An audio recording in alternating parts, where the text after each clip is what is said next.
نو ضروري ده چې ته اوس چپ کلي جوړېږي خو بیګ لو او بیګ ریسپیکټ وکړه که نه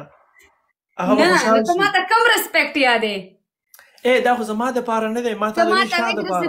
بیګ لو خو به زه هغه ته جوړ کړم خو دا بیګ ریسپیکټ تاسو خو ملګري یئ تاسو خو یو بل پیژنئ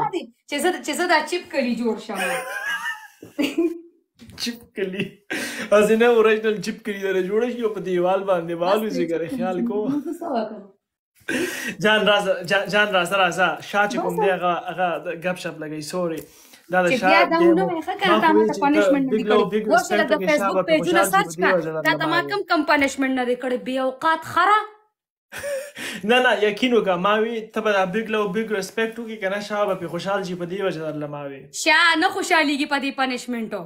ولې نه خوشحالېږي هغې به پې قسم دی ډېر خوشحال شوی و هغه ته هغه نه پېژنه ډېر بل رنګې پرسنالټي لري هغه ډېر بل رنګ انسان دی هغه ته نه پېژنې موږ ټول بل رنګ انسانان یو ته خو موږ ټول یو بل نه مختلف خو یو نیم کس لکه دا بیګ لف چې کوم دی دا خواندي ورته خوشحالېږي تاجا ورته کېږي یو نیم ګفټري که نه چې هغه دی تاجا ته نه خو هغه کېږي نه خوشحالېږي هغه وایي چې نه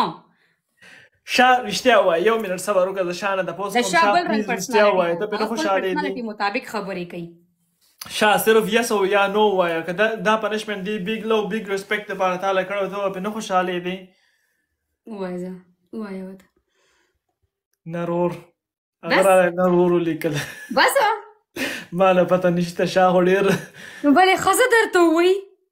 یو کار وکړه ته وایې چې زه سینګل یم که نه زه خو تا نه امان غواړم زه خو به تا له جومات نه وتښتم که لاره کې راله مخې له راغې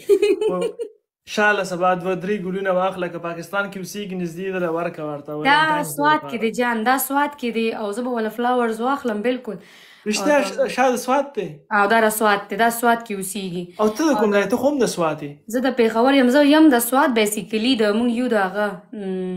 خو مونږ ډېر وختي راکوز شوي یو لکه څنګه چې افغانیان ډېر وختي راغلي دي پاکستان ته نو زما ژبه نه ده مونږ سوات کې د مرغزار یو مرغزار منم یاره منم ځکه چې منم زما سوات بیسټ دی زه خپله د ته راشې که نه د شا ځای ته به زو راشه چې ودې ګرځو هغې پورې ما ګاډۍ ولې نه یقین وکړه والله ما به ګاډۍ اغوښتي هغې پورې به زما انشاءالله دا منت دی د ګاډي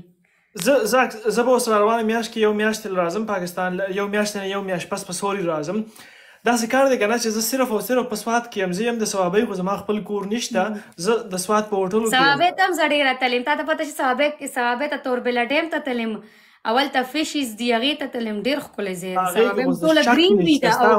ستا خو په خپل کې دغه چپ کلي ته خو هر ځای ثوابۍ کې زه چېرته ته تلم اوس ته ووایم نومونه درته اخلم پنجپیر باجا منیرې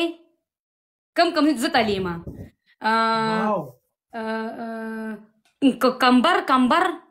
کمبر دی که څه دی نه موټروان چې څنګه کوشي هغې ته زه ته تلم ما ثوابۍ دننه ډېر زیدې ته تلم ډېر ښکلي یار داسې ښایسته پټي دي پکې که نه ازاد ښایسته مازدیګري اوفلس حد دی پکې که نه او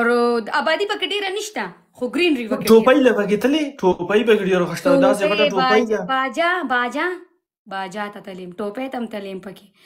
یاره شته خو بیا خو پوره پاکستان کې ګرځېدل دومره خو زه خپله ثوابۍ هم نه پېژنم څومره چې ته پېژنې دونه زه په سوات کې نیم ګرځېدلې چې کلي مې یادېږي څونه زه په ثوابۍ کې ګرځېدلې ثوابۍ زما خپله هم ډېره خوښه ده زه پکې اکثر لاړ شم زما د مور او پلار قبر دی پکې هلته لاړ شم بیا ډېر سوات او اسلام آباد کې یم بیا راشه که زه چې ته راغلې انشاءالله بیا به لاړ ما خو تاته ویلي چې راځم یو ځای به موسم به هم ښه شوي ګاډی وي فل پاک پی او مستیانې به وي او بس ایکشنګونه به یو ډبل ټیپ به امي به ځان سره واخلو که نه دوه بله زه در کوم داسې به وکړو امي به ځان سره والو امي به هلته پرېږدم ټیک شوه هلته خپل دغه شته دی کسان خپل فیملي د هغوی کې به پرېږدم او بس زه به ګاډي روباسم ښه ښایسته او بس دا خپه به ولر بره به هغه ته لاړ شو پکې جان دغه ته ما د خپل سوات د ځینو نومونه هېرېږي تا ته پته شتې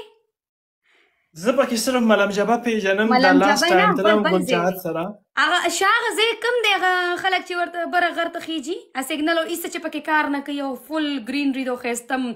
ځای دی زه ما له بدنصیبۍ سره زه سوات صرف او صرف ګبین جبې ته به دې بوز